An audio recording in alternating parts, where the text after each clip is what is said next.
जब लाला जी की मृत्यु हो जाती है, यह वो टाइम पीरियड था जब जितने भी एक्सट्रीमिस्ट लीडर थे उनको ऐसा लगता है कि उनके सर से बाप का साया उठ गया हो, क्योंकि वो अपना सब कुछ लाला जी को मानते थे।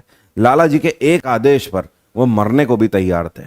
अब ऐसे में चाहे हम चंद्रशेखर आजाद की बात करें और चाहे हम भगत सिंह की बात करें, दोनों ही बदला लेने के लिए उतारू हो रहे थे। दूसरे और भी क्रांतिकारी भाई जैसे कि अशफाक उल्ला खां, राजेंद्र लाहिरी, राम प्रसाद बिस्मिल, ये सभी, सुखदेव, राजगुरु। अब ऐसे में क्या होता है कि जो चंद्रशेखर आजाद हैं ये फैसला लेते हैं कि एक पार्टी की स्थापना करेंगे। इस पार्टी का मेन लक्ष्य होगा लाला जी की मृत्यु का बदला लेना। और चंद्रशेखर आजाद एक नई पार्टी HSRA की स्थापना करते हैं, जिसको बोला जाता है हिंदुस्तान सोशलिस्ट रिपब्लिकन एसोसिएशन। इसकी स्थापना चंद्रशेखर आजाद के द्वारा दिल्ली के फिरोज शाह कोटला में करी गई थी। कब करी गई थी? 1928 में करी गई थी, जस्ट लाला जी की मृत्यु के कुछ ही दिनों के बाद।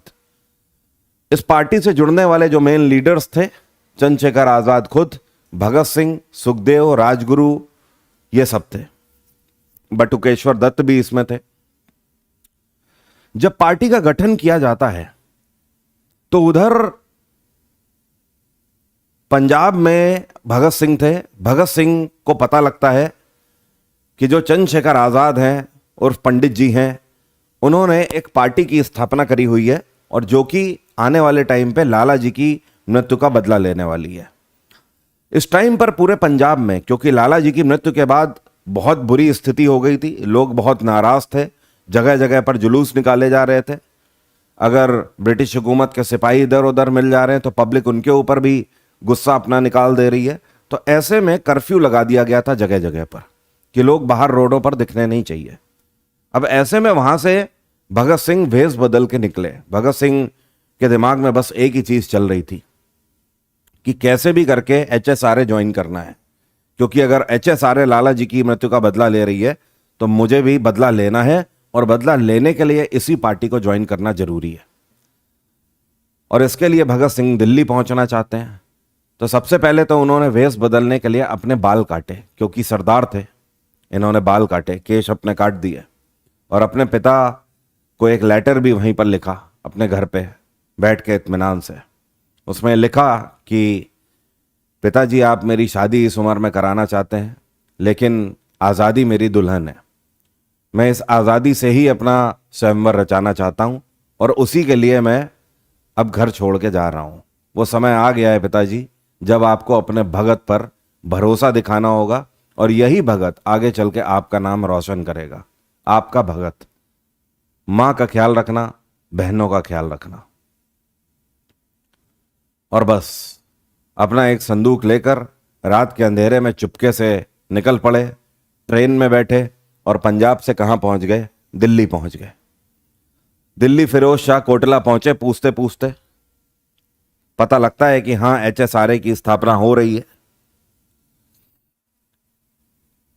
चंद्रशेखर आजाद से मिलना है। आजाद से तो नहीं मिल सकते, ऐसे काम बताओ, क्योंकि आजाद से मिलने की परमिशन थी ही नहीं। ऐसे काम बताओ, जब तक भरोसा नहीं हो जाएगा तब तक आप आजाद से नहीं मिल सकते। अपना रेफरेंस दिया, सारी चीजें बताई कि लाला जी की ही गोद पर खेल के बड़े हुए हैं, लाला जी को बचपन से ही जानते हैं। 2-4 दिन ऑब्जर्व में रखे गए और फाइनली प्रकट होते हैं चंद्रशेखर आजाद सामने। ये पहली बार होता है फिरोज शाह कोटला में जब दो शेर आमने सामने होते हैं। एक तरफ भगत सिंह, दूसरी तरफ चंद्रशेखर आजाद। दोनों एक दूसरे को पहली बार देख रहे होते हैं। चंद्रशेखर आजाद की भी उम्र इतनी नहीं होती है। 1906 में चंद्रशेखर आजाद का जन्म हुआ, 1931 में वीरगति को प्राप्त हो गए। आप खुद ही देख लीजिए, 25 साल की उम्र में, 25 साल की उम्र में जब हमारे देश का युवा आज की डेट में गुलाब का फूल लेके पार्क में खड़ा होता है, उस उम्र में तो वीरगति को प्राप्त हो गए। लेकिन चंद्रशेखर आजाद देखते हैं कि भगत सिंह की उम्र उनसे भी कम है। चंद्रशेखर आजाद का कहना होता है, खेत तो मुझे भी है, लेकिन तुम परेशान ना हो भगत, हम सभी लाला जी की मृत्यु को व्यर्थ नहीं जाने देंगे, हम उनका बदला जरूर लेंगे। लेकिन भगत, तुम्हें जाकर अभी पढ़ाई करनी चाहिए। तुम अपना कॉलेज पूरा करो, अपनी डिग्री पूरी करो। तुम्हारे जैसे युवाओं की जरूरत है इस देश को। आगे चल के तुम पंजाब से नेतृत्व करना। लाला जी ने जो काम वहां पर छोड़ा हुआ है उसको आगे तुम ही तो बढ़ाओगे। तो इसलिए मेरा तुमसे कहना है, तुम HSRA मत ज्वाइन करो। हम लोग यहां पर हैं, हम सब संभाल लेंगे। तुम जाओ, अभी तुम पहले अपनी एजुकेशन पूरी करो। भगत सिंह का कहना था नहीं, मानने ही नहीं वाले थे। वो तो पूरा मूड बना के आए थे। भगत सिंह कहते हैं नहीं, मैं वापस जाने के लिए यहां पर नहीं आया हूं। कैसे भी करके पंडित जी HSRA का तो मुझे हिस्सा होना ही होना है, और साथ में मुझे लाला जी की मृत्यु का बदला लेना है। नहीं मानते हैं, बहुत समझाया जाता है। वहीं पर एक दिया जल रहा होता है, क्योंकि बिजली वगैरह तो होती नहीं थी बहुत ज्यादा उस टाइम पर। उस जलते हुए दिए के ऊपर भगत सिंह हाथ रख देते हैं। चंद्रशेखर आजाद समझ जाते हैं ये आदमी बहुत जिद्दी है, मानने वाला तो है नहीं। कहते हैं ठीक है, और इस तरीके से भगत सिंह HSRA को ज्वाइन करते हैं। प्लान बनता है कि स्कॉटिश को मारेंगे, हथियार वगैरह का इंतजाम सब पंडित जी करेंगे। इसका पार्ट होने वाले थे पंडित जी, लेकिन भगत सिंह की जिद के आगे पंडित जी को झुकना पड़ा, और इन्होंने कहा ठीक है, मैं बैकएंड से सपोर्ट करूंगा, मैं प्लान का हिस्सा रहूंगा, मैं सब कुछ तुम लोगों को प्रोवाइड करूंगा। और भगत सिंह का कहना था स्कॉटिश को मैं मारूंगा। ऐसे में भगत सिंह, सुखदेव और राजगुरु, ये 3 लोग फील्डिंग लगा के खड़े होते हैं। कहां पर? वहीं Lahore central railway station. Train आनी होती है सुबह 10 बजे। पहले से ही ये पता होता है कि इसी ट्रेन से आता है स्कॉटिश। सुबह 10 बजे ट्रेन करीब पहुंचती है, और जब स्कॉटिश रेलवे स्टेशन से बाहर आएगा तो वहीं पर धाएं धाएं धाएं कर देंगे, गोलियां चला देंगे उसके ऊपर। यहीं पर चाय का एक स्टॉल होता है, वहीं पर वेश बदल के सुखदेव बैठे होते हैं। थोड़ी दूरी पर एक पंचर की दुकान होती है, वहीं पर साइकिल सुधारने का नाटक करते हुए वेश बदल के सुखदेव होते हैं, और दूर ही यहीं पर अखबार पढ़ने की एक्टिंग कर रहे होते हैं भगत सिंह। तीनों वेश बदल के सुबह से ही फील्डिंग लगा के बैठे होते हैं। सुबह के 10 बजते हैं, ट्रेन आती है, और अंदर से एक अधिकारी बाहर आता है, ब्रिटिश यूनिफॉर्म में, हैट लगाए हुए, बूट पहने, हाथ में ब्रीफकेस लिए, बाहर की ओर निकलता चला आ रहा है, लंबे लंबे कदम बढ़ा के। ये लोग पास जाते हैं, और पास जाके वहीं पर धाड़ धाड़ धाड़ सीधे छाती पर गोलियां उतार देते हैं। देखते ही देखते वो यहीं पर गिर जाता है अधिकारी, और ये लोग वहां से चंपत, ये लोग निकल जाते हैं वहां से। हड़कंप मच जाता है आसपास। करीब सुबह 10 सवा 10 की यह घटना रही होगी। उसके बाद ये लोग जाकर छुप जाते हैं। पंडित जी ने जिस तरीके का प्लान किया हुआ था उन जगहों पर, एक्चुअली वो घर होता है दुर्गा देवी का। दुर्गा देवी एक क्रांतिकारी थी, उनका घर होता है। वहां पर जाके छुप जाते हैं। ये वो दौर होता है जब सुबह सारे अखबार नहीं आया करते होते हैं। बहुत सारे ऐसे अखबार होते हैं, बहुत सारे ऐसे लोकल न्यूज़पेपर और मैगजीन होते हैं जो शाम को 5 बजे भी आया करते थे। शाम को 5 बजे जो एक लोकल न्यूज़पेपर आता है उसको तुरंत खरीदा जाता है कि देखें जरा इसमें छपा है कि नहीं। उसमें छपी होती है एक खबर कि अज्ञात कुछ क्रांतिकारी क्या, उसमें तो टेररिस्ट लिखे जाते थे, जिन्होंने आकर जेपी सैंडर्स को गोली मार दी। सवाल ये उठता है यार ये जेपी सैंडर्स कौन है? तब पता लगता है कि वो स्कॉटिश तो था ही नहीं। इन लोगों ने गलत पहचान लिया था, वो स्कॉटिश नहीं था। इन लोगों ने जिस अधिकारी को मारा वो था जेपी सैंडर्स। ठीक है, तो गलती से मर गया जेपी सैंडर्स। मारना किसको था? स्कॉटिश को मारना था। एंड कोई बात नहीं, गिल्ट वाली तो कोई बात ही नहीं है। एक ब्रिटिशर नहीं तो दूसरा मरेगा, कोई दिक्कत नहीं है। उसको निपटा दिया, उसको निपटा दिया, दोनों एक ही हैं। कल को ये भी यही करता। ब्रिटिश हुकूमत के गाल पे बहुत बड़ा तमाचा था ये इंसिडेंस। सरेआम एक अधिकारी को गोली मार दी, और वो भी रिटेलिएशन के तौर पर, केवल गुस्से में नहीं कि बदला लिया है, इस इंटेंशन से मारा है। चारों तरफ रेड कॉर्नर नोटिस जारी किए गए, मास लेवल पर गिरफ्तारियां हुई, 20,000 से ज्यादा गिरफ्तारियां हुई इस टाइम पर। और टारगेट किया गया स्पेशली कि 17 से लेकर 25 साल के जो बीच के हैं, केवल उनको उठाओ। यह वो दौर था जब 17 से 25 साल के लड़कों को कहीं से भी, उनके घर के अंदर से रात में निक्कर में भी उठा लिया जा रहा है। कोई सो रहा है उसको उठा लिया जा रहा है, कोई सुबह अखबार पढ़ने जा रहा है उसको उठा लिया जा रहा है, कोई सुबह घर से निकला उसको उठा लिया जा रहा है। हर जगह से गिरफ्तारियां, और सिर्फ 3rd डिग्री दिया जा रहा है। 17, 18, 19, 20 साल के लड़कों को 3rd डिग्री दिया जा रहा है, बर्फ की सिल्ली पे लिटा के करंट छुआया जा रहा है। और केवल 2 ही सवाल, where is Bhagat Singh and where is Azad. किसी एक का भी नाम दे दो, छोड़ देंगे। Where is Azad, where is Bhagat Singh, किसको पता होगा? प्लान तो आजाद का था।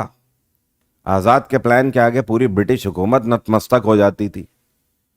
पता ही नहीं पड़ता था कौन से पाताल में जाके छुप जाते हैं ये लोग। दिन पर दिन बीतते हैं। ये जो इंसिडेंस है ये दिसंबर 1928 का था, लेकिन 2-3 महीने में भगत सिंह जो है वो परेशान होने लगते हैं। कारण क्या होता है कि हर जेल में जो गिरफ्तारियां हुई होती हैं, अब उनकी खबर अखबारों तक में छपने लगती है। जेल में कई क्रांतिकारी 3rd डिग्री की वजह से मर गए होते हैं, और भगत सिंह को दिन पर दिन एक चीज खाई जा रही है कि जो काम उन्होंने किया है उसकी वजह से खामियाजा भुगतना पड़ रहा है इन सभी क्रांतिकारी भाइयों को। जेल में उनको 3rd डिग्री दिया जा रहा है, भगत सिंह तो सेफ बैठे हुए हैं। यह चीज उनको खल रही होती है, और वो फैसला लेते हैं कि उनका इस टाइम पर जेल में जाना जरूरी है।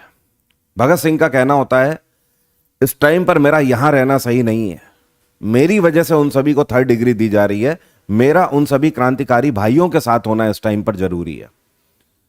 आजाद रोकते हैं। आजाद का कहना होता है, नहीं भगत, अब तुम गलत फैसला कर रहे हो, और तुम्हारे इस फैसले के साथ हम में से कोई भी नहीं है। बिस्मिल का भी कहना होता है, अशफाक उल्लाह खां का भी कहना होता है, नहीं। अंदर जो कुछ क्रांतिकारी भाई होते हैं वो भी अपनी चिट्ठी भिजवाते हैं, उनका भी कहना होता है, नहीं भगत से कह दो ऐसा बिल्कुल भी ना करें। लेकिन भगत सिंह नहीं मानने वाले थे। उनका कहना था, नहीं, ये मेरी वजह से हो रहा है और मेरा उन क्रांतिकारी भाइयों के साथ होना जरूरी है। भगत सिंह का एक और बात कहनी थी पंडित जी को कि पंडित जी आप परेशान ना हो,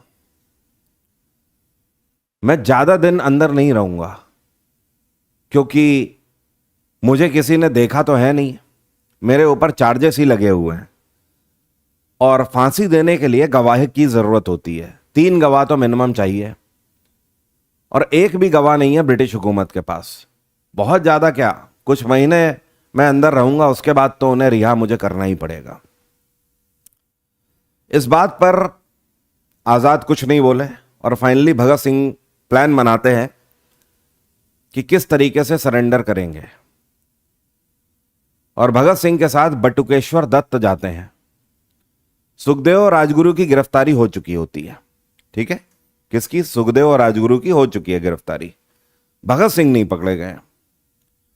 भगत सिंह के साथ बटुकेश्वर दत्त जाते हैं, और कहां पर जाते हैं? सेंट्रल लेजिस्लेटिव असेंबली में। वहीं पर जाते हैं वेश बदल के, जेंटलमैन वाली पोशाक पहन के, हैट लगाए हुए कि अंदर एंट्री मिले, सूट वूट पहन के, और साथ में धुएं वाले बम लेकर जाते हैं। ऊपर बैल्कनी से जाते हैं, और नीचे जो मैजिस्ट्रेट्स उसमें बैठे होते हैं, जो अधिकारी लोग बैठे होते हैं। प्लान ये था कि उनके बीच में जाके धुएं वाले बम मारने हैं और उनको यह बताना है कि आप हमारी रीच से दूर नहीं हो। हम आपको मार भी सकते थे, लेकिन हमने आपको मारा नहीं। यह वही मोमेंट था जब भगत सिंह ने यह नारा दिया था, या फिर यह आप बोल सकते हो ये स्टेटमेंट कहा था, जो लोग ऊंचा सुनते हैं उन्हें सुनाने के लिए धमाके की जरूरत होती है। भगत सिंह बटुकेश्वर दत्त जाते हैं सेंट्रल लेजिस्लेटिव असेंबली में, ऊपर बालकनी से 3 बम मारते हैं धुएं वाले। उनमें आवाज होती है हल्की, धुआं ही धुआं हो जाता है और भगदड़ मच जाती है असेंबली में। ये दोनों ऊपर खड़े रहते हैं और उसके बाद लीफलेट्स फेंकते हैं, पर्चे फेंकते हैं ब्रिटिश हुकूमत के खिलाफ, और वहीं से नारा लगाना शुरू करते हैं, भारत माता की जय, इनकलाब जिंदाबाद। देखते ही देखते अरेस्ट के आदेश दिए जाते हैं। मजिस्ट्रेट बोलता है अरेस्ट देम। पुलिस आती है भागती हुई और दोनों को गिरफ्तार कर लेती। दोनों वहीं पर खड़े होते हैं क्योंकि सरेंडर ही करना था। यहां से गिरफ्तार किया जाता है, उसके बाद ले जाया जाता है मियां वाली जेल। मियां वाली जेल आज की डेट में पाकिस्तान का हिस्सा है। केस कहां चलेगा? लाहौर प्रोविंस में चलेगा। क्यों? क्योंकि लाहौर में ही मारा था जेपी सैंडर्स को। ठीक है, ऊपर से अब यह भी चार्जेस लगाए गए हैं कि बम फेंके हैं असेंबली में। मियां वाली जेल के अंदर जब भगत सिंह जाते हैं तो वहां पे जो क्रांतिकारी भाइयों की जो हालत देखते हैं, भगत सिंह के मुंह से एक निवाला नहीं उतरता है। भगत सिंह देख के दंग रह जाते हैं। भगत सिंह की आंख में आंसू आ जाते हैं अंदर जाते ही। इस वजह से नहीं कि उन क्रांतिकारी भाइयों को पीटा गया है या किसी के पीठ में निशान है तो किसी के मुंह पे निशान है, ये नहीं। भगत सिंह की आंख में आंसू आ जाते हैं उनके खाना देखकर। जो खाना उनको दिया जा रहा होता है ना, वो गाय, भैंस, भेड़, बकरी ये भी ना खाएं, वो खाना दिया जा रहा था। जानवर भी ना खाएं ऐसा खाना। 4 दिन पुराना रखा हुआ लेई जैसा खाना पानी में सान के दिया जा रहा था। आप इमेजिन करिए, 4-5 दिन पुरानी रोटी हो, उसमें ऐसे ही नमक डाल दिया जाए, उसके बाद उसको पानी में घोल दिया जाए और वो घोल पड़ा हुआ है गर्मी में, जेल में, गर्मी में। उसमें बुलबुले उठ रहे हैं, ईस्ट उठ रहा है, खमीर उठ रहा है, लेकिन खाओ, यही खाओ। बदलेंगे नहीं खाना, जब तक खा नहीं लोगे बदलेंगे नहीं। आप इमेजिन कर सकते हैं, जिंदा रहने के लिए क्रांतिकारी भाई वही खाना खा रहे थे। पेशाब करने के लिए बाहर नहीं जाने दे रहे हैं, वहीं पर पेशाब करो और वहीं पर बैठ जाओ। जहां पे पेशाब कर रहे हैं उसी पेशाब में बैठ रहे हैं। यह कंडीशन उस जेल के अंदर। भगत सिंह जाते ही वहां पर लीड करते हैं और यह जो दौर है, यही दौर कहलाता है भगत सिंह का जेल टेन्योर। इसके ऊपर भगत सिंह ने, पता है, पूरी एक बुक लिखी हुई है, बहुत मोटी नहीं है, पतली किताब है, अपने लेख लिखे हुए हैं। उसको भगत सिंह की जेल डायरी कहा जाता है। कभी पढ़िएगा, बहुत पतली सी किताब है। उसमें भगत सिंह ने उस जेल के बारे में बताया हुआ है और वहीं से भगत सिंह ने अपने परिवार में कई लोगों को लेटर लिखे हैं। एक पत्र अपनी मां के नाम, एक पत्र अपने पिता के नाम, ऐसे करके लिखा हुआ है। मैंने पूरी पढ़ रखी, कई बार पढ़ी हुई है। पढ़िएगा कभी मौका मिले तो। 100-120 रुपए की आती है, अमेजॉन पे भी मिल जाएगी आपको। यहां से भगत सिंह नेतृत्व करते हैं और भगत सिंह का सबसे पहले कहना होता है कि ये खाना बंद करो। आज के बाद इस जेल के अंदर कोई खाना नहीं खाएगा। आज के बाद होगी यहां पर भूख हड़ताल। जब यह हुआ कि भूख हड़ताल क्यों कर रहे हो, सुपरवाइजर ने आके पूछा, जेल वार्डन ने, यह क्या है नया ड्रामा? भगत सिंह का कहना होता है, यह ड्रामा तुम्हारे ड्रामे को बंद करने के लिए है। आज से इस जेल में भूख हड़ताल जारी रहेगी। क्यों? क्योंकि हम सियासी मुजरिम हैं। हम कोई क्रिमिनल या मर्डरर हम नहीं है, रेपिस्ट हम नहीं है। हमने किसी का रेप नहीं किया हुआ है। हम एक सियासी मुजरिम है। सियासी मुजरिम उसे बोलते हैं जो अपने देश के लिए लड़ रहा होता है, और हमारे साथ वही व्यवहार होना चाहिए। अब यहां पर कुछ मांगे दी भगत सिंह ने। पहली चीज, हमें वही खाना चाहिए जो जेल का स्टाफ खाता है। दूसरी चीज, हमें डेली पढ़ने के लिए सुबह का एक अखबार चाहिए, हमें पढ़ने के लिए कुछ किताबें चाहिए, साथ में लिखने के लिए पेपर और पेन चाहिए। घड़े का पानी डेली हमारा बदलवाना चाहिए। डेली हमारा ताजा पानी जो पीने वाला है घड़े का वो बदलेगा, और खाना वही आएगा जो जेल स्टाफ खाएगा।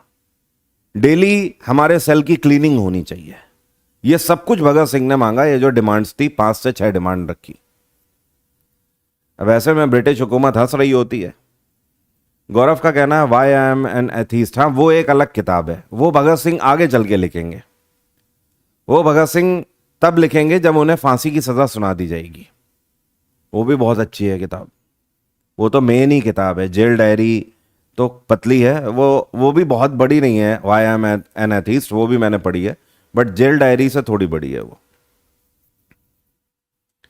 एक्चुअली उन लेटर्स का विस्तार भगत सिंह ने अपनी why I am an atheist में ही किया हुआ है, मैं नास्तिक क्यों हूं।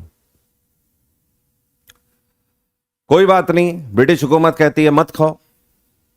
ब्रिटिश हुकूमत का कहना होता है ठीक है, जेल वार्डन से कि कर रहे हैं स्ट्राइक, करने दो, खुद ही मरेंगे। आपको पता है पूरे दुनिया के इतिहास में, चाहे रशियन रेवोल्यूशन हो, फ्रेंच रेवोल्यूशन हो, अमेरिकी क्रांति हो, पूरे दुनिया के इतिहास में इतनी क्रांतियां हो गई, एक भी क्रांति में ऐसा कोई क्रांतिकारी निकल के नहीं आया जिसने 112 दिन तक भूख हड़ताल करी हो। कितने? 112 दिन। एक दिन में दम निकल आता है लोगों का। यहां पे एक दिन खाना ना खाओ ना तो अंतड़ियां बाहर आ जाती हैं। 2 दिन में तो हालत खराब हो जाएगी, तीसरे दिन क्या पता परलोक सुधार जाएगा। क्या लोग हुआ करते थे ये, 112 दिन तक भूख हड़ताल। Can you imagine? पानी पी रहे हैं, खाना नहीं खा रहे हैं 112 दिन तक। आंखें कहां चली जाती थी ना, पता ही नहीं लगता था। देखोगे आपको ऐसा लगेगा किसी भेड़ बकरी की आंखें हैं, इतनी अंदर घुस जाती थी। भगत सिंह बनना आसान नहीं है। भगत सिंह का पोस्टर लगाना गाड़ी में बहुत आसान है। आज की डेट में स्कॉर्पियो, फॉर्च्यूनर, इनके पीछे आपको भगत सिंह के, थार, इनके पीछे पोस्टर आपको भगत सिंह के बहुत दिखाई देंगे। झूठा प्यार केवल, और सिविक सेंस जीरो। मतलब भगत सिंह भी अगर देख रहे होते तो शर्मसार हो जाते ये हरकतें देखकर। मुझे तो समझ नहीं आता कि हमारे इन क्रांतिकारियों के पोस्टर आपको गाड़ी में लगाने की बाहर क्या जरूरत है। उस गाड़ी के ऊपर कीचड़ आ रहा है, उस गाड़ी के ऊपर धूल मिट्टी जम रही है, केवल शो ऑफ, अपना झूठा प्यार दिखाने के लिए। जैसे 26 जनवरी 15 अगस्त को नहीं वॉलपेपर बहुत बढ़िया सा लगाते हैं दिखाने के लिए कि हम कितने बड़े देशभक्त हैं। देशभक्त वाली जब मूवी देखने जाएंगे तो वहां से एक वीडियो लगा देंगे डीपी पर। ये हमारी हरकतें हैं। जबकि मैं गारंटी के साथ कहता हूं 100 में से 99 लोगों ने why I am an atheist पढ़ी नहीं होगी। और तो और महात्मा गांधी की वकालत करने वाले जितने हैं, जितने महात्मा गांधी को चाहते हैं, जो महात्मा गांधी के खिलाफ एक लफ्ज नहीं सुन सकते, उनसे जाके पूछ लेना। माई एक्सपेरिमेंट विद ट्रुथ महात्मा गांधी की मोस्ट फेमस बुक है। क्या उन्होंने पढ़ा है एक पेज भी उसका? नहीं पढ़ा है। हम पढ़ने में ही तो पीछे रह गए। हम तो शोशाबाजी में आ गए हैं केवल। हमें तो झूठा प्यार दिखाना है जो कि 2 दिन के बाद खत्म हो जाता है। 112 दिन तक यह भूख हड़ताल चली। इन 112 दिन में क्या नहीं किया गया। इनकी भूख हड़ताल को तोड़ने के लिए भगत सिंह के साथ जबरदस्ती करी गई। भगत सिंह के मुंह पे प्लास्टिक का पाइप डाला जाता था। उस पाइप को डाल के ऊपर से दूध डालने की कोशिश करी जाती थी, ये उगल देते थे। जबरन 4-4 लोग पकड़ते थे, उसके बाद मुंह में खाना ठूसा जाता था, उगल देते थे। और तो और ड्रिप लगाने की कोशिश करी गई, ड्रिप भी उखाड़ के फेंक दी। ये डेली का चलता रहता था। दूसरे और क्रांतिकारी भाइयों के साथ भी ये होता था कि कैसे भी इनका अनशन तोड़ो, कैसे भी हंगर स्ट्राइक तोड़ो, नहीं टूटे।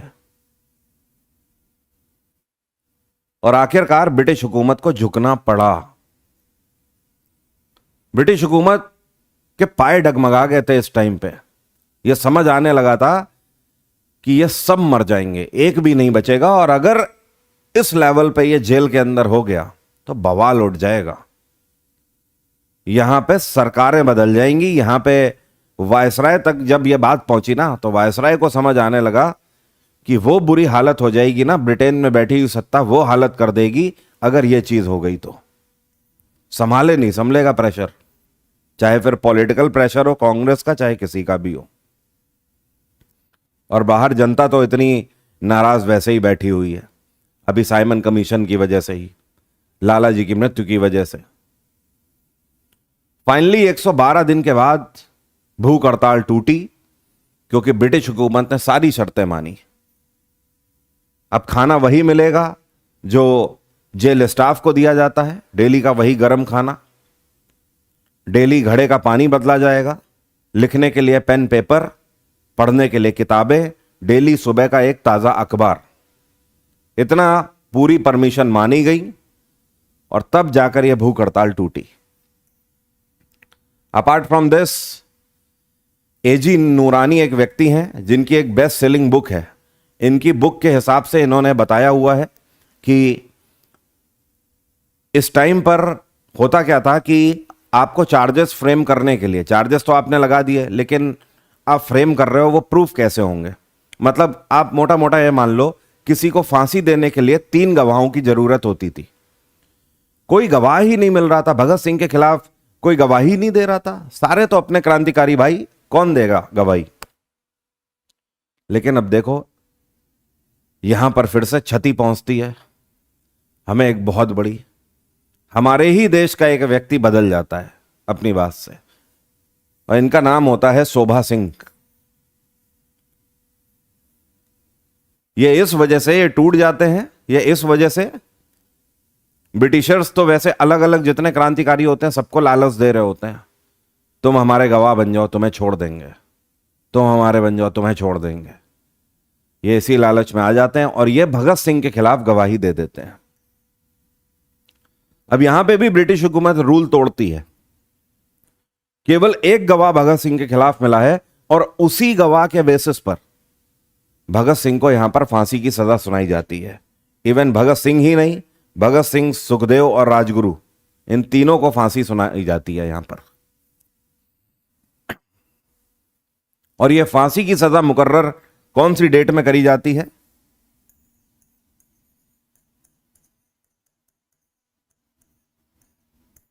24 मार्च 1931। ध्यान रखिएगा, फांसी की डेट 24 मार्च 1931 थी, लेकिन फांसी दी गई एक दिन पहले, 23 मार्च 1931 को फांसी दे दी गई भगत सिंह को। जब फांसी की सजा सुनाई जाती है तो जितने क्रांतिकारी होते हैं सबको धक्का पहुंचता है। भगत सिंह को भी लगता है कि यह क्या हो गया। भगत सिंह को भी अंदाजा नहीं था कि उन्हें फांसी की सजा सुना दी जाएगी। उस जज का नाम क्या है, यह क्वेश्चन पूछा जाता है जिसने भगत सिंह को फांसी की सजा सुनाई थी। उसका नाम था जीसी हिल्टन। क्या नाम था? जज का नाम क्या था?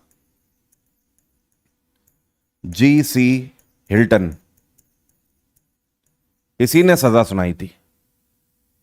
ब्रिटिश हुकूमत में जो जजेस की बेंच होती है वो आपस में बात करती है क्या यह सही होगा, और जजेस की बेंच में एक भी जज ऐसा नहीं होता है जो कहता है यह सही नहीं होगा। सबका कहना होता है ही इज भगत सिंह, बहुत मुश्किल से हाथ आया है, छोड़ नहीं सकते।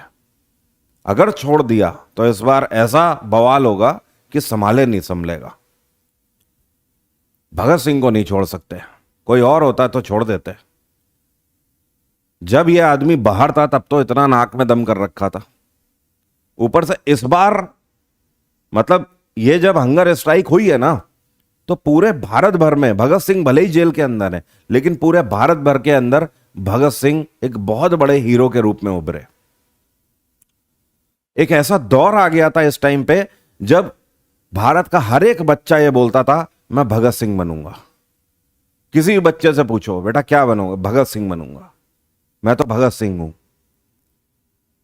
आज की डेट में क्या फैन फॉलोइंग्स हैं लोगों की, क्या फैन फॉलोइंग्स मोदी जी की है, क्या फैन फॉलोइंग शाहरुख खान की है। सोशल मीडिया होने के बाद, इतनी बड़ी पीआर टीमें होने के बाद, इस आदमी की फैन फॉलोइंग आप इमेजिन ही शायद नहीं कर सकते। और अगर करना चाहते हैं तो कर लीजिए इमेजिन। ब्रिटिश हुकूमत का टाइम पीरियड, ब्रिटिश हुकूमत का टेन्योर, कोई सोशल मीडिया नहीं, हमारे सर के ऊपर ब्रिटिश हुकूमत बैठी हुई है, न्यूज़पेपर तक लॉन्च करने की परमिशन नहीं है भारतीयों को, और बच्चा बच्चा बोल रहा है मुझे भगत सिंह बनना है। एक बार भगत सिंह से मां मिलवा दो। अपने मां बाप को जिद कर रहे हैं बच्चे, एक बार भगत सिंह से मिलवा दो। मां बाप भी अपने बच्चों को खाना ऐसे खिला रहे हैं कि अच्छा खाना खा लो, फिर भगत से मिलवाएंगे, फिर भगत सिंह से मिलवाएंगे। मतलब Bhagat Singh was like a dream. इतना बड़ा कद हो गया था भगत सिंह का इस हंगर स्ट्राइक के बाद, और जेल में इतना बड़ा मैनुअल पूरा सुधरवाने के बाद। अभी तो नाम और भी बड़ा होना बाकी था। जब फांसी की सजा सुनाई जाती है, पूरा देश हक्का बक्का रह गया होता है कि भगत सिंह को अब फांसी होगी। इधर चंद्रशेखर आजाद गुस्से से पागल, मैंने रोका था भगत को, भगत माना नहीं मेरी एक बात, अब फांसी की सजा सुना दी गई। और चंद्रशेखर आजाद का कहना था कोई दिक्कत नहीं है, जेल तोड़कर लाएंगे। पहले भी वो ऐसा कर चुके थे एक बार। 1925 में जब काकोरी लूट केस को अंजाम दिया गया था, राम प्रसाद बिस्मिल की गिरफ्तारी हुई थी, तब भी जेल तोड़ के ले आए थे।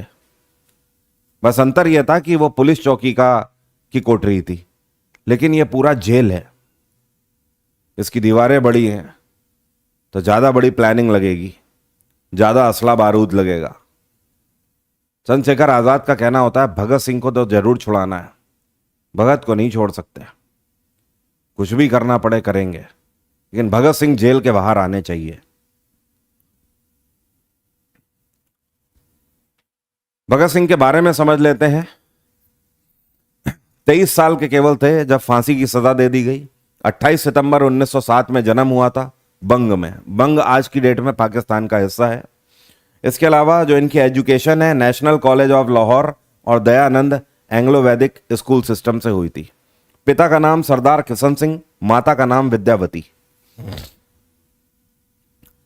इधर चंद्रशेखर आजाद पूरी प्लानिंग कर चुके होते हैं। प्लानिंग यह होती है कि सारा असला बारूद जुटा लिया है और वहां पे जाएंगे और जाके भगत सिंह को रिहा कराएंगे, और रिहा करा के ऊपर ही निकल जाएंगे रशिया की तरफ कुछ समय के लिए, क्योंकि जब यहां पर भगत सिंह को रिहा कराएंगे तो भारत में रहना तो उस टाइम पर कुछ टाइम के लिए सेफ नहीं होगा, तो ऊपर ही निकल जाएंगे इधर रशिया की तरफ कुछ समय के लिए, तभी जान बच सकती है। ठीक है, अब इसके लिए बहुत सारे ऐसे रिसोर्सेज हैं, उन्होंने अपने डॉक्यूमेंट्स में पब्लिश किया हुआ है, ये बताया हुआ है उस टाइम पर जितना भी ऑपरेट करते थे चंद्रशेखर आजाद, ये प्रयागराज मतलब इलाहाबाद से ऑपरेट करते थे, तो इलाहाबाद ही ये रहते थे मेनली। और इलाहाबाद में ही आपको पता ही है आनंद भवन है। आनंद भवन आज भी है, जब आप इलाहाबाद जाएंगे ना तो टूरिस्ट स्पॉट बन चुका है। एक टाइम पर वहां पे नेहरू फैमिली रहती थी। नेहरू फैमिली शुरू से ही बहुत रईस थी, जवाहरलाल नेहरू मतलब। तो ऐसा कहते हैं बहुत सारे लेख लिखने वाले कि आजाद को उस टाइम पर पैसे की जरूरत थी, क्योंकि प्लान यह था कि भगत सिंह को लेकर देश के बाहर जाना है। तो आजाद आते हैं और उस जगह यहां पर प्रयागराज में एक पार्क है, एल्फ्रेड पार्क। एल्फ्रेड पार्क पहले इसका नाम हुआ करता था ब्रिटिशर के नाम पर, आज की डेट में इसका नाम चंद्रशेखर आजाद पार्क हो चुका है, स्वतंत्रता सेनानी चंद्रशेखर आजाद पार्क। तो यहां पर पार्क में आते हैं पंडित जी अपनी साइकिल लेकर, और वही बमतुल बुखारा तो लगी होती है कुर्ते के नीचे, एकदम तैयारी है कि बस प्रयागराज से ही सीधे ट्रेन पकड़ेंगे। अच्छा, उधर क्या हुआ है, भगत सिंह को पहले मियां वाली जेल में रखा गया था। जब फांसी की सजा सुना दी जाती है तो उसके बाद भगत सिंह का ट्रांसफर कर दिया जाता है लाहौर जेल में। फाइनल जो फांसी हुई है भगत सिंह को वो लाहौर जेल में हुई है, मियां वाली जेल में नहीं हुई है। जो उन्होंने हंगर स्ट्राइक करी है वो मियां वाली जेल में करी है। ठीक है, तो अभी वो लाहौर जेल आ चुके हैं। तो प्लान क्या होता है कि प्रयागराज से लाहौर की ट्रेन पकड़ेंगे, फिर लाहौर में ही जाके देखेंगे कि कैसे क्या करना है, लेकिन करना तो ही है।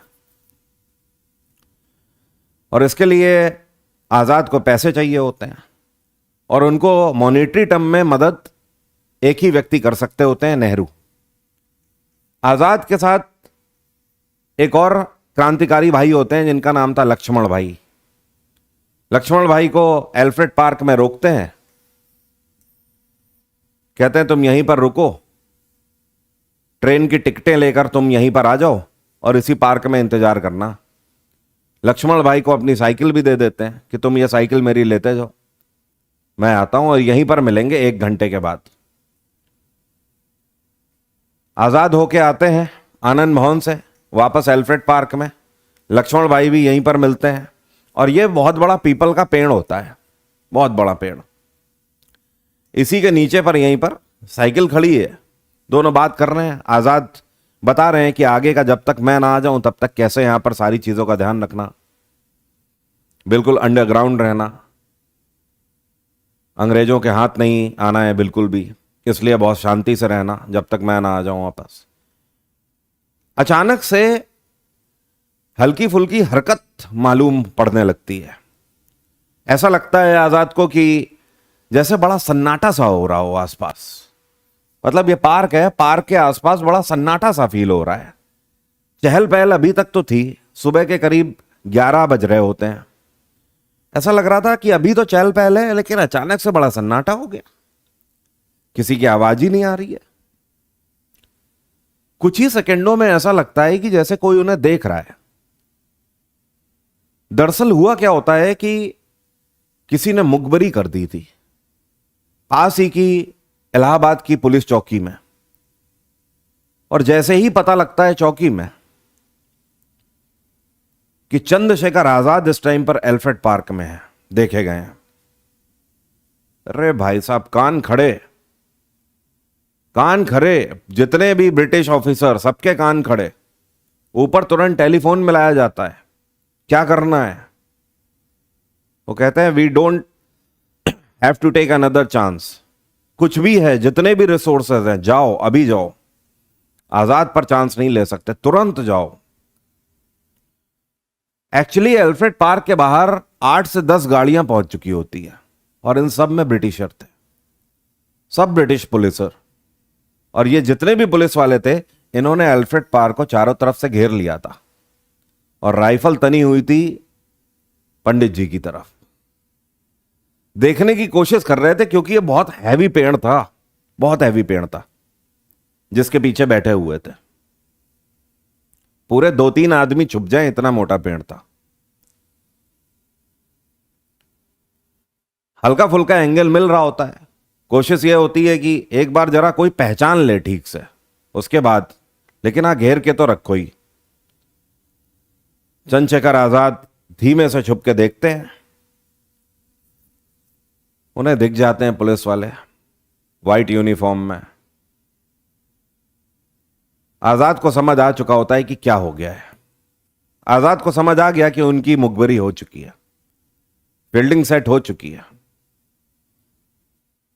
तुरंत निकालते हैं बमतुल बुखारा, कॉक करते हैं, लक्ष्मण भाई को बोलते हैं, कहते हैं जैसे ही मैं गोली चलाऊंगा तुरंत पीछे की दीवार से फांद के निकल जाना। इधर एक दीवार है, इधर से घेर लिए गए हैं, इधर पेड़ है, कहते हैं पीछे की दीवार से फांद के तुम निकल जाना। लक्ष्मण भाई बोलते हैं नहीं, आपको नहीं छोड़ सकते पंडित जी, मेरे साथ ही चलना पड़ेगा, दोनों यहां से निकलेंगे। वो कहते हैं मैं आ जाऊंगा, परेशान ना हो, हमेशा आ जाता हूं, आज भी आ जाऊंगा, तुम निकलो यहां से पहले। राव देखा ना ताओ, सीधे निकलते हैं और पहला फायर आजादी करते हैं। जैसे ही इधर से फायर होता है, एक फायर पे उधर से 50 राउंड फायर होते हैं। लक्ष्मण भाई को दीवार कुदवा देते हैं, उसके बाद आते हैं सीधे फ्रंट पे। उधर से 20-25 राउंड आ रहे होते हैं, इधर से एक राउंड जा रहा है, लेकिन एक राउंड सीधे पड़ रहा है जगह पर। देखते ही देखते 10 से 15 लाशें 5 से 10 मिनट के अंदर उधर गिरी होती हैं। मतलब निशाना बिल्कुल अचूक, किसी की आंख में पड़ रही तो किसी के सीधे माथे पर पड़ रही, इतना तेज निशाना। और मैगजीन में तो 9 बुलेट वाली थी बमतुल बुखारा, तो जहां वो एक कॉक करते थे बड़ी लंबी से राइफल, इतनी देर में तो 4-5 निकल जाती थी इधर से आजाद की पिस्टल से। यह मुठभेड़ 35 से 40 मिनट तक चली एल्फ्रेड पार्क के अंदर। कैन यू इमेजिन, एक तरफ सिर्फ एक आदमी, दूसरी तरफ पूरी पुलिस चौकी, करीब रहे होंगे 40-50 लोग। जो रियल पिक्चर है उसमें आपको दिखेगा 25-30 लोग तो पास ही घेर के खड़े हुए हैं आजाद के शव को, जब फोटो खिंचाई गई थी बड़े ठाट बाट से। 15-20 को आजाद ने इन 35 से 40 मिनट में अकेले ढेर कर दिया था।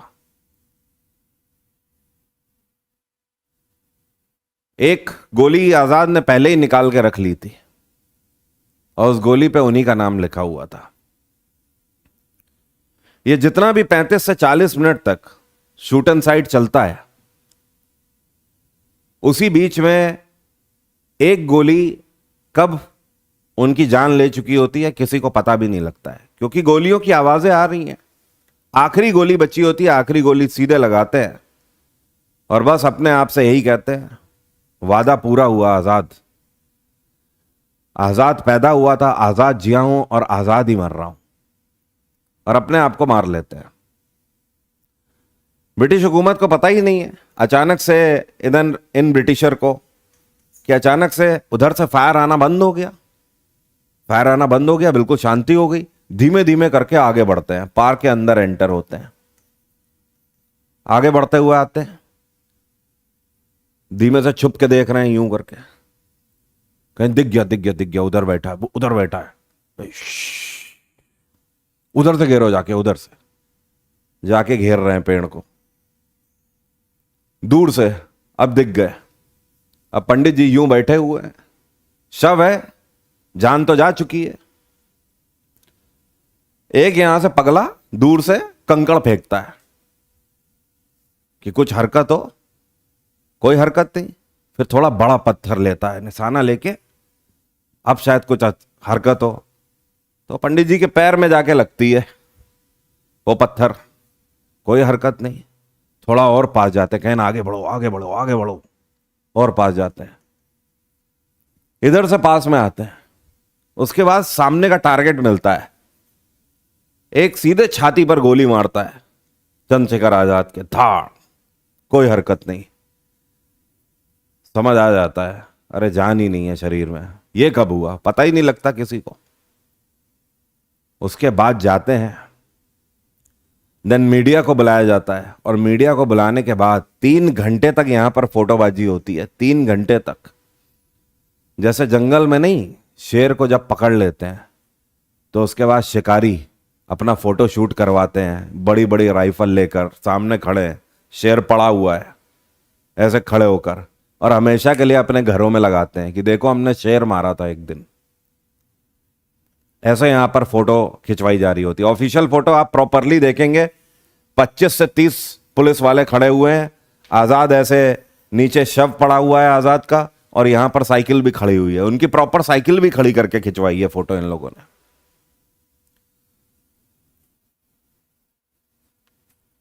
ब्रिटिश हुकूमत ने अपने डॉक्यूमेंट्स में टेररिस्ट का नाम दिया है। यह वो दिन था इनके लिए जब पूरे नॉर्थ इंडिया में लगभग इनको लग रहा था कि अब हम कंट्रोल कर लेंगे। यह दिन था 27 फरवरी 1931 का, जिस दिन शहीद हुए थे चंद्रशेखर आजाद। और फांसी कब होनी है भगत सिंह को?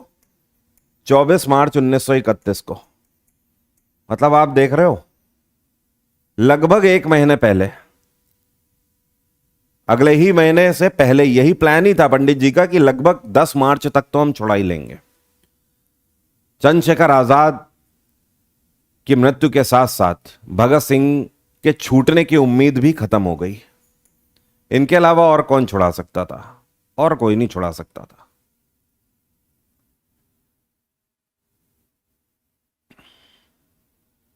हाँ हाँ, मैं वही तो कह रहा हूं भैया नितिन। पहले चंद्रशेखर आजाद की मृत्यु हुई ना 27 फरवरी 1931 को। उसके बाद भगत सिंह की मृत्यु होगी ना 23 मार्च 1931 को। फांसी की डेट 24 मार्च है, 23 मार्च को फांसी पहले ही दे दी जाएगी एक दिन।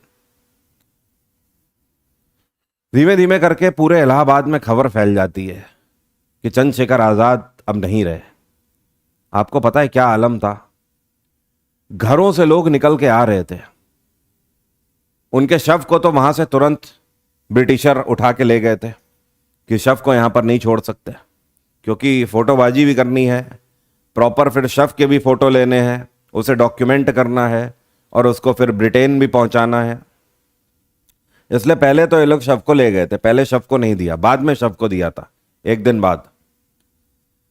लेकिन लोगों की प्रतिक्रिया कुछ ऐसी थी कि पता है प्रयागराज के लोग दूर दूर से इस जगह पर आ रहे थे और ये जो एल्फ्रेड पार्क था इसमें कदम रखने की जगह नहीं बची। जहां पर उनका शव था ना वहां से लोगों ने मिट्टी उठानी शुरू कर दी। लोग अपने छोटे छोटे थैली लेकर आ रहे थे, उसमें वहां की मिट्टी लेकर जा रहे थे और उनसे पूछा जा रहा कि मिट्टी क्यों लेके जा रहे हो, तो रो के बोल रहे थे ये मिट्टी अपने घर में जाके रखेंगे, हमारे आने वाली पीढ़ियों में जो औलादें पैदा हों वो आजाद की तरह पैदा हों औलादें, इसलिए उनकी मिट्टी लेकर जा रहे हैं, डेली पूजा करेंगे इसकी। ऐसा सेंटिमेंट देखा है कभी आपने? आजकल हम लोग स्टारडम की बात करते हैं, दिस इज कॉल्ड स्टारडम। ये स्टारडम था, ये थोड़ी है स्टारडम जो आज दिखाई देता है, पेपराजी कर रहे हैं। मैडम प्लीज लेफ्ट से, सर प्लीज राइट से, सर प्लीज एक फोटो। उसमें भी बॉलीवुड सेलिब्रिटीज पूछ रहे हैं खाना खाया, दारू पिया। Is this called stardom? This was stardom. लोग मरने के बाद मिट्टी लेके जा रहे हैं। सेंटिमेंट्स इतने हाई होने लगे कि लोग इस पेड़ की पूजा करने लगे जहां पर खून लगा हुआ था चंद्रशेखर आजाद का। इस पेड़ में लोग धागा बांधने लगे। 3, 4, 5 दिन होने को आए, भीड़ ही नहीं खत्म हो रही। लोग मिट्टी उठा उठा के ले गए। इस पेड़ के नीचे गड्ढा होने लगा बहुत बड़ा। ब्रिटिश हुकूमत समझ रही थी, जलियांवाला बाग याद आ रहा था कि जब जलियांवाला बाग हुआ था उसके बाद रिटेलिएशन बहुत गंदा हुआ था इन भारतीयों का। ब्रिटिश हुकूमत यह समझ रही थी कि अगर ये वाले सेंटिमेंट्स हैं, इस तरीके के हैं, तो इसका रिटेलिएशन जरूर देखने को मिलेगा। ये पलट के अगर वार करना जब शुरू करेंगे तो इस बार संभलने का मौका नहीं मिलेगा। देखते ही देखते वो जितना भी प्रेमाइसेस था पेड़ के आसपास का, उसको पूरा पक्का करवा दिया ब्रिटिशर ने। तुरंत वहां पे सीमेंट डलवाई गई, तुरंत उसको पक्का करवा दिया गया कि कोई मिट्टी विट्टी यहां की अब ना निकाले। इसके अलावा पूरे एल्फ्रेड पार्क में पुलिस फोर्स तैनात करी गई कि अब अंदर नहीं किसी को जाने दिया जाए। इस तरीके से इन्होंने सेंटिमेंट्स को हैंडल किया। आज की बात यहीं तक रहेगी। कल की क्लास में आप 1947 तक पहुंच जाएंगे, ठीक है? तो आज आपने देखा किस तरीके से चंद्रशेखर आजाद वीर गति को प्राप्त हुए। इस जगह का नाम है एल्फ्रेड पार्क और आज की डेट में सरकार ने इसका नाम बदल के चंद्रशेखर आजाद पार्क रख दिया है। वैसे इसका पूरा नाम है स्वतंत्रता सेनानी चंद्रशेखर आजाद पार्क। अब कहानी आगे बढ़ेगी। देखो, चंद्रशेखर आजाद की मृत्यु के साथ साथ भगत सिंह के बाहर आने की सारी जितनी भी अपॉर्चुनिटीज थी वो सब भी खत्म हो गई हैं, क्योंकि भगत सिंह को अगर कोई बाहर निकाल सकता है इस टाइम पे तो केवल वो चंद्रशेखर आजाद। जब राउंड टेबल समिट से पहले ये गांधी इरविन पैक्ट हो रहा था, महात्मा गांधी ने इरविन को बोला कि पहली बात तो यह कि जितने भी हमारे क्रांतिकारी जो फ्रीडम फाइटर हैं वो सब जो जेल में हैं उनको रिहा किया जाए, जिन्होंने कोई हत्या नहीं करी है। उनको रिहा किया जाए। अब ऑब्वियस सी बात है, भगत सिंह के ऊपर मर्डर चार्जेस थे, ठीक है, हालांकि सिद्ध नहीं हो पा रहे थे, बिल्कुल भी नहीं हो पा रहे थे सिद्ध कहीं से। अगर एक व्यक्ति ने, शोभा सिंह ने गवाही दे भी दी थी तो 3 गवाह की जरूरत मिनिमम होती थी फांसी देने के लिए, और ब्रिटिश हुकूमत को तो मौका चाहिए था। ब्रिटिश हुकूमत किसी भी तरीके से भगत सिंह को छोड़ने ही वाली नहीं थी। अब ऐसे में क्या हुआ, इरविन ने इस शर्त को मान लिया। इरविन ने कहा ठीक है, हम उन सभी क्रांतिकारियों को छोड़ रहे हैं, उन सभी लोगों को छोड़ देंगे जिन्होंने हिंसा नहीं करी है। यह शर्त थी। दूसरी शर्त, गांधी ने कहा कि नमक के ऊपर जो आपने टैक्स लगाया हुआ है उसे नॉर्मल करिए, क्योंकि नमक एक बेसिक नीड है। इरविन ने वो भी बात मानी। ये दोनों निष्कर्ष निकल कर आए। अब सवाल यह उठता है कि महात्मा गांधी भगत सिंह को बचा सकते थे या नहीं बचा सकते थे।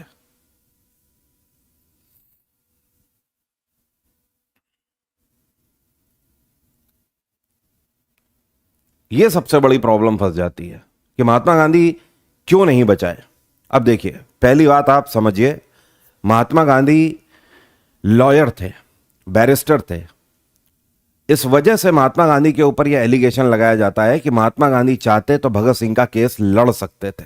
लेकिन मैं आपको एक बात बताता हूं, भगत सिंह ने अपने बाहर आने की इच्छा नहीं जाहिर करी थी। भगत सिंह से यह पूछा भी गया था, कई लोगों ने भगत सिंह को बाहर निकालने की बात कही थी, उनके बिहाफ पे केस लड़ने की बात कही थी, लेकिन भगत सिंह ने मना कर दिया था। वो इसलिए मना कर दिया था क्योंकि भगत सिंह को पता था कि अभी उन्हें जेल में रहने का समय चाहिए और भगत सिंह के ऊपर चार्जेस नहीं होंगे। इस वजह से ब्रिटिश गवर्नमेंट अपने आप छोड़ने पर मजबूर हो जाएगी, पहली बात। अब दूसरी बात यह भी है कि आपको यह भी समझना होगा कि महात्मा गांधी बैरिस्टर थे। महात्मा गांधी कोई जज नहीं थे। जज के हाथ में होता है किसी को छोड़ना या ना छोड़ना। बैरिस्टर तो मैक्सिमम केस लड़ सकता है, मैक्सिमम केस लड़ सकता है। लेकिन एक बात है, महात्मा गांधी, अगर यह पूछा जाए क्या सच में भगत सिंह को बचा सकते थे, आंसर है जी हां, बिल्कुल बचा सकते थे। कैसे बचा सकते थे? अगर महात्मा गांधी इस सेकेंड राउंड टेबल समिट को बायकॉट कर देते तो इरविन हर एक बात मानने को तैयार हो जाता महात्मा गांधी की। अगर Mahatma Gandhi second round table summit पर यहां पर अगर नेगोशिएट कर लेते, इसको बायकॉट कर देते कि हम नहीं जाएंगे सेकेंड राउंड टेबल समिट में, तब इरविन को बात माननी ही पड़ती। इरविन हर हाल में छोड़ता भगत सिंह को। इस वजह से महात्मा गांधी को आज भी कोसा जाता है कि वो चाहते तो भगत सिंह की फांसी रुकवा सकते थे।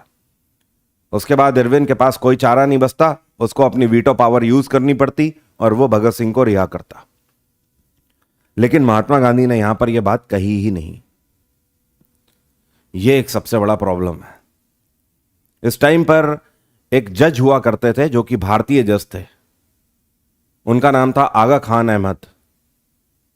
तो आगा खान अहमद जो थे, इन्होंने ब्रिटिश गवर्नमेंट को यह प्रॉपर लेटर लिखे थे, 2 लेटर लिखे थे, और जिसमें उन्होंने यह बात कही थी कि यह बिल्कुल भी ठीक नहीं है जिस तरीके से भगत सिंह को फांसी की सजा सुनाई गई है, केवल शक के आधार पर, जबकि उस व्यक्ति के खिलाफ कोई भी एविडेंस नहीं है। उसके बाद भी केवल शक के आधार पर किसी को फांसी दे देना, यह बिल्कुल भी ठीक नहीं है। और आगा खान अहमद ने यहीं पर अपनी जज की पोस्ट से रिजाइन भी कर दिया था।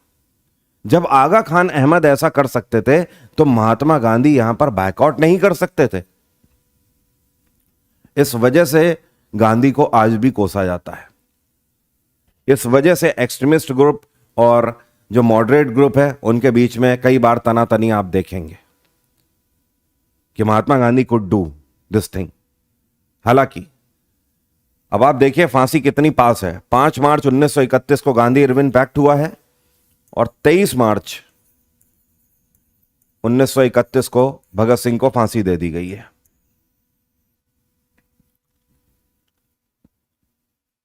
जब भगत सिंह को फांसी दी जाने वाली थी तो 2 मार्च को ही आखिरी मिलने के लिए परमिशन दी गई थी।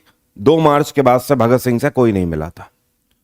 पहले ही यह बता दिया गया था कि 2 मार्च आखिरी दिन है, इस दिन घर वाले जो भी मिलना चाहे मिल सकते हैं। लाहौर जेल के बाहर सैकड़ों की भीड़ आने लगी थी। इलाहाबाद से, कानपुर से, लखनऊ से, बिहार से लोग ट्रेनों में बैठ बैठ के लाहौर जेल के बाहर पहुंच रहे थे। लगातार भीड़ बढ़ती जा रही थी। कई दिनों से लोग वहां पर रुके हुए थे, जमीन पे अपना चदरा गद्दा डाल के। सब लगातार डेली का था वहां पर जन सैलाब जो था, लगातार नारेबाजी करता था। लगातार लाहौर जेल के अंदर से कैदियों की आवाजें आती थी, इनकलाब जिंदाबाद की। जो 2 तारीख थी, उस दिन भगत सिंह से इनके पिता किशन सिंह सांधू और इनकी माता विद्यावती दोनों ही मिले थे, और वो बिल्कुल आखिरी मुलाकात थी। जब भगत सिंह की मां भगत सिंह से मिलने गई थी, तो उस टाइम पे उनकी मां ने केवल देखा तो भगत सिंह के चेहरे पर एक बच्चे जैसी मुस्कान थी। हंस नहीं रहे थे, केवल एक मुस्कान थी। उनकी मां कहती है, भगत तू तो बहुत बड़ा हो गया। भगत सिंह मुस्कुरा देते हैं। उनकी मां कहती है, भगत मुझे तेरे ऊपर गर्व है। भगत सिंह कुछ नहीं बोलते हैं।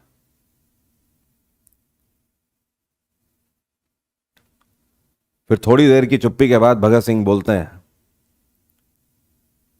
कि मां, इस जन्म में भारत मां का कर्जा चुका रहा हूं, अगले जन्म में तेरे पास ही रहूंगा आकर। तो उनकी मां रोने लगती है। उनकी मां का कहना होता है, लेकिन पगले तुझे पहचानूंगी कैसे मैं? तो भगत सिंह बोलते हैं, तू मां है, तू पहचान लेगी। मेरे गले में एक निशान होगा जिससे तू मुझे पहचान लेगी। यह आखिरी मुलाकात होती है। जब भगत सिंह की मां जा रही होती है ना, तो जो जेल वार्डन होता है, जो भारतीय होता है, जहां जहां से भगत सिंह की मां के कदम पड़े होते हैं ना, उस मिट्टी को लेकर अपनी जेब में रख लेता है। क्योंकि सदियों में एक बार माएं ऐसी औलादों को पैदा करती हैं जैसे भगत सिंह थे। लगातार भीड़ बढ़ने की वजह से ब्रिटिश गवर्नमेंट इस बात से परेशान हो रही थी। ब्रिटिश गवर्नमेंट के दिमाग में हलचल चल रही थी कि कहीं कोई वारदात को अंजाम न दे दिया जाए। 24 मार्च का दिन बहुत ज्यादा सेंसिटिव होने वाला था। कहीं दीवारें ना तोड़ दें, कहीं हमला ना हो जाए लाहौर जेल के अंदर। इन सारी चीजों के चलते 23 मार्च को ही शाम को आदेश दे दिया जाता है कि एक दिन पहले ही फांसी दे दो। फांसी का एक नियम होता है कि हमेशा दिन के उजाले में ही फांसी दी जाएगी। अगर सूर्य ढल गया तो फिर फांसी नहीं दी जाएगी। मैक्सिमम आप देखेंगे जितनी भी फांसियां हैं हमारे भी देश में, जो भी फांसी दी जाती है वो सुबह के टाइम ही दी जाती है। हालांकि ये कानून की किताब में नहीं लिखा हुआ है, हमारी आईपीसी में कहीं पर भी नहीं लिखा हुआ है, क्रिमिनल प्रोसीजर में कहीं पर नहीं लिखा हुआ है कि सुबह फांसी होगी शाम को नहीं होगी, ये नहीं लिखा हुआ है। लेकिन जो आज भी हमारी जुडिशरी ट्रेंड फॉलो कर रही है वो ब्रिटिशर्स का ही ट्रेंड फॉलो कर रही है। तो यहां पर 23 मार्च 1931 को बुलावा आ जाता है। भगत सिंह अपनी बैरक में होते हैं। भगत सिंह के हाथ में एक किताब होती है और यह किताब होती है व्लादिमीर लेनिन की। व्लादिमीर लेनिन एक रशियन रेवोल्यूशनरी थे। भगत सिंह उनसे बहुत ज्यादा इंस्पायर थे। तो आपसे एक क्वेश्चन पूछा जाता है कि भगत सिंह किस रशियन रेवोल्यूशनरी से इंप्रेस्ड थे, प्रभावित थे? तो ध्यान रखिएगा, यह नाम व्लादिमीर लेनिन, ठीक है, जिनकी किताब भगत सिंह पढ़ रहे थे। जेल वार्डन आता है, हाथ में उसके गटका होता है पाठ करने के लिए। जेल वार्डन आता है, कहता है भगत ये ले पाठ कर ले। भगत सिंह समझ जाते हैं देखकर कि आ गया है आखिरी टाइम। भगत सिंह वो किताब लेने से मना कर देते हैं। भगत सिंह का कहना होता है, वार्डन साहब अब इस टाइम पर अगर मैं पाठ करूंगा, ऊपर वाले को याद करूंगा, जो कि मैंने कभी नहीं किया, तो ऊपर वाला समझेगा कि आज भगत तेरी मजबूरी है, इस वजह से तू मुझे याद कर रहा है, तो आज भी रहने ही दो। इसे आप ससम्मान अपने साथ रखिए और ले जाइए। वार्डन चला जाता है। करीब आधे एक घंटे के बाद शाम को 5 बज रहे होते हैं, वार्डन आता है फिर से। वार्डन कहता है, भगत चलो। भगत सिंह मुस्कुरा के देखते हैं, बैठे होते हैं, हाथ में वही किताब होती है। कहते हैं 4 पेज बचे हुए हैं वार्डन साहब, पढ़ लूं, इजाजत है? वार्डन का कहना होता है, नहीं भगत, चलना पड़ेगा। भगत सिंह किताब का पन्ना वहां पर मोड़ते हैं, उसको वहीं पर रख देते हैं, चल देते हैं। देखते हैं तो दूसरी बैरक से सुखदेव और राजगुरु को भी लेकर आ रहे होते हैं। भगत सिंह समझ जाते हैं क्या माजरा है, लेके जाते हैं स्नानागार में, वहां पर नहाने के लिए बोला जाता है। भगत सिंह, सुखदेव, राजगुरु तीनों नहाते हैं और फिर क्या था, ले जाया जाता है उस जगह पर जहां पर 3 फांसी के फंदे लटक रहे होते हैं। जेल वार्डन है, सुपरिटेंडेंट है, फांसी देने वाला व्यक्ति है जिसको जल्लाद बोलते हैं। आखिरी टाइम पे जेल वार्डन पूछता है, भगत कोई आखिरी इच्छा? तो भगत सिंह का कहना होता है, रहने दीजिए वार्डन साहब, आप पूरी नहीं कर पाएंगे। तो कहता है, रिहाई छोड़ के कुछ भी मांगो भगत सिंह। तो भगत सिंह का कहना होता है, बस आखिरी इच्छा इतनी है वार्डन साहब, हमारे हाथ खोल दिया जाए, हम तीनों भाई गले मिलना चाहते हैं। आखिरकार हाथ नहीं खोले जाते हैं, लेकिन हाँ, गले मिलने की परमिशन दे दी जाती है। वार्डन का कहना होता है, ये भी नहीं कर सकते।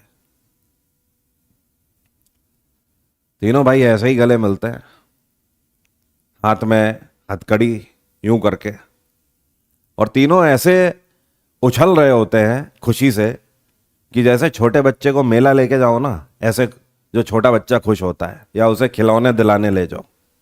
सामने फांसी का फंदा, अच्छों की देख के पैंट गीली हो जाती है, चाहे जितना बड़ा क्रिमिनल हो और चाहे क्राइम ना किया हो, सबकी हालत वही होती है। तीनों ऐसे उछल रहे, ऐसे बच्चे नहीं, वो मिल गया जो चाहते थे। और फिर क्या था, शाम को 7:30 से 8 बजे करीब समय हो रहा होता है, तीनों को फांसी दे दी जाती है। बाहर किसी को कुछ पता ही नहीं है। फांसी देने के बाद तीनों के शव को उतारा जाता है और जेल के पीछे वाले गेट से गाड़ी से ले जाया जाता है, और पास के ही एक गांव में, जैसे कोई भेड़ बकरी ना हो, उन तीनों की शवों को जलाने की कोशिश करी जाती है। मिट्टी गीली होती है, मार्च का महीना होता है, मिट्टी आग नहीं पकड़ रही है। अब आप समझ रहे हैं, सियासी मुजरिम आप बोल सकते हो या आप क्रांतिकारी बोल सकते हो। मृत्यु हो गई है, ब्रिटिश गवर्नमेंट इतनी डरी हुई है कि वो शव तक नहीं देना चाहती है, वो डेड बॉडीज नहीं देना चाहती है। ब्रिटिश गवर्नमेंट को लगता है, एक बार वो अभी थोड़े दिन पहले ही आजाद का इंसिडेंस हुआ है, इलाहाबाद में क्या हुआ था, अगर यहां पर हमने डेड बॉडी ही दे दी तब तो भूचाल आ जाएगा, पब्लिक पागल हो जाएगी। तो इन्होंने क्या कोशिश करी कि तीनों के शवों को जला देते हैं। ऐसे ही आग लगाने की कोशिश करी गई, आग ही नहीं लग रही है, बॉडी कहीं से जल जा रही तो कहीं से जल जा रही है। आपको यह बताया नहीं जाता है, एक बार जाके पढ़ लीजिएगा। जब भारतीयों को भगत सिंह, राजगुरु, सुखदेव, जब तीनों की लाशें मिली थी ना, तो वो अध जली हुई लाशें मिली थी, आधी जली, कहीं पैर से जली, कहीं हाथ से जली, कहीं मुंह से जली। ये लोग जब ये सब कुछ कर रहे होते हैं, तब धीमे से हवा फैलती है बाहर कि फांसी तो दे दी गई है, फांसी कल नहीं दी जाएगी, आज ही दे दी गई है।